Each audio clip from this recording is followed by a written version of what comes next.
My name is Bud Preston. Hey, let's build some bridges. You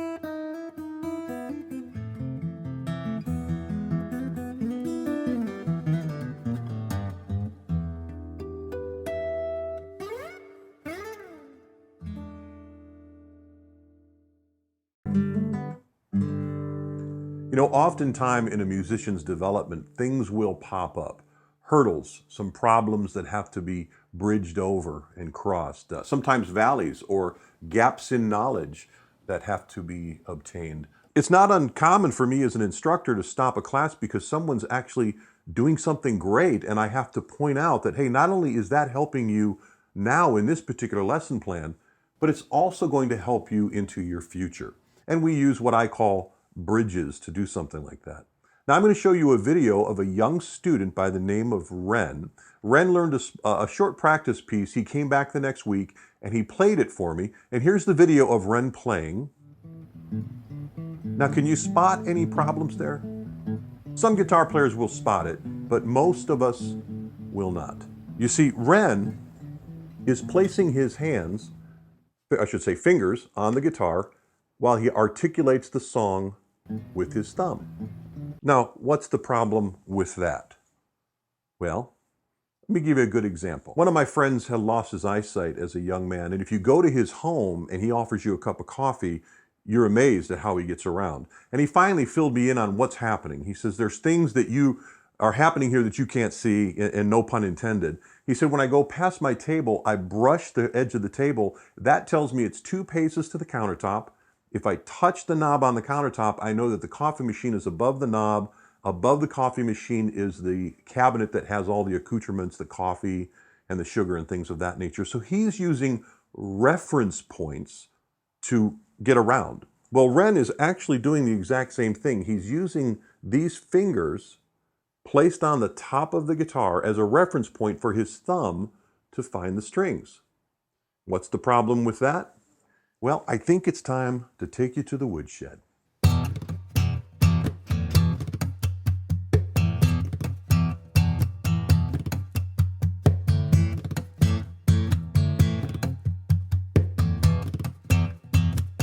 Welcome to the woodshed. This is the place where we obtain the tools and develop the skills necessary to become successful in our musical journey. Today we're going to be talking about how does the acoustic guitar produce sound.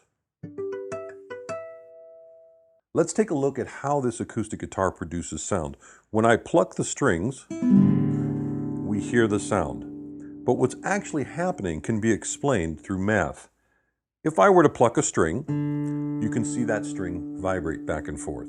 Now that vibration pattern runs from the bridge to the nut back and forth, and we're going to focus on this mechanism right here, the bridge.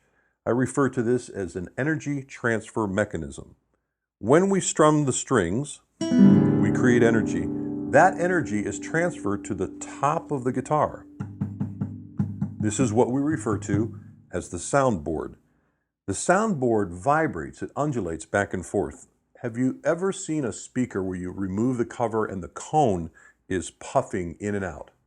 Well, what it's basically doing is it's creating compression on the molecules next to it, which creates a sound wave which hits our ear, and our ear interprets it as music. The same thing is happening here with this bridge, this energy transfer mechanism. It's causing the top of the guitar to vibrate. I can show you that physically by putting a little bit of rice next to the bridge. Watch this. There you see it. Now, how much the top of the guitar vibrates, I can demonstrate this way.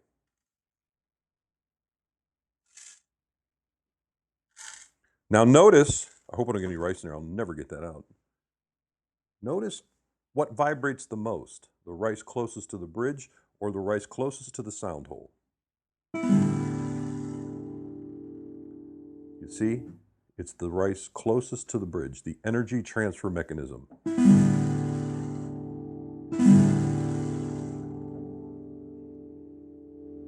So if the top of the guitar is vibrating in and out, compressing molecules, this is where the majority of our sound comes from.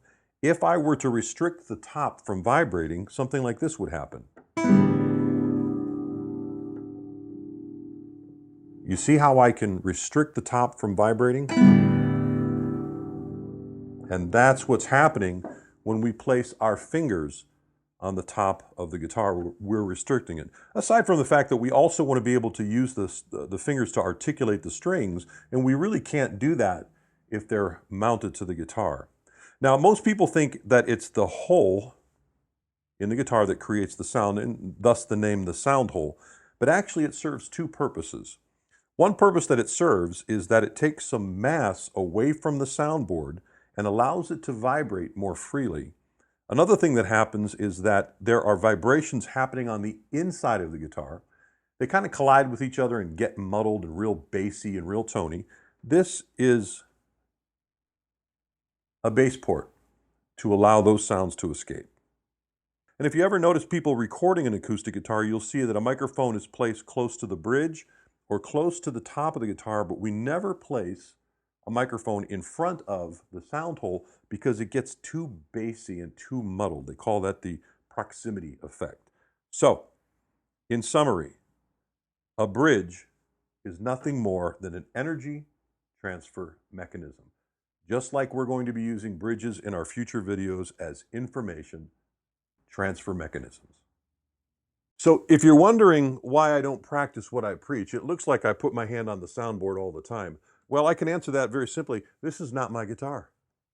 You see, actually what happened is this was a gift from a local school system in 2007 for work I do supporting their guitar class. Their guitar class is their general music class. So I provide maintenance, repairs, strings. I compose music for their more advanced classes, their intermediate classes, and things of that nature. And this is actually one of my prized possessions. It was given to me by the teacher of that class, Miss Nancy Wojak, and I've named this guitar Nancy. So that's why. So now that we understand how an acoustic guitar works, you can see the problem that we had with Ren's development. Let's take a look at another video of Ren a week later after he's had an opportunity to work on it. Now, if you're a literal thinker, don't get upset. Eventually, we're going to train Ren how to take his hand off of the strings and let them hover above the strings and only apply the fingers to the strings when necessary. But I have to tell you, kudos to Ren, because actually that video where he was playing incorrectly was the second time he did it. The first time I noticed it and recorded it, that video didn't turn out very well. So when Ren came back and practiced, he was actually able to play that song incorrectly and then play it correctly, which means he's moving ahead in his development. His fingers are becoming little soldiers that obey his brain's commands. And that's, regardless of the instrument that we play, that's exactly what we want to have happen. You know, there are no exacts in this world. There are musicians like Tommy Emmanuel, who is one fantastic guitar player. You got to check him out. He places his pinky on the soundboard, and that's his anchor point. And man, you can't take anything away from a musician like Tommy Emmanuel. So there's no exacts in this world. We have to have some room for self-expression and things of that nature. But this has been a perfect example of how we can use a bridge like this to give additional information that assists us in our development. Now, in the future, there's going to be a few things that are going to happen. Number one, I'm going to use bridges, and I'm going to use bridges in three ways. I'm either going to give you a bridge that helps you get over a hurdle or a problem, correct something. I'm going to give you a bridge when you're doing something really well. Say, hey, you know, if you're doing this, this is great. It's going to assist you in the future. And I'm going to use a bridge that says, hey, here's additional information that I think you're going to need, not only for this lesson plan, but will help you on and on into your guitar future. Now, that being said, you're going to see episodes in chronological order, and you're going to see bridges in chronological order. So I'm going to do my very best to keep everything in chronological order. You might see that we have episode number 54, but then I have to go back to episode number 7, and you'll see an episode 7A and a 7B and a 7C, because I'm a knucklehead and I forgot to add something in. So give me that little bit of leeway, please. Before I depart, I want to give you one word of advice. Don't eat the yellow snow. All the best.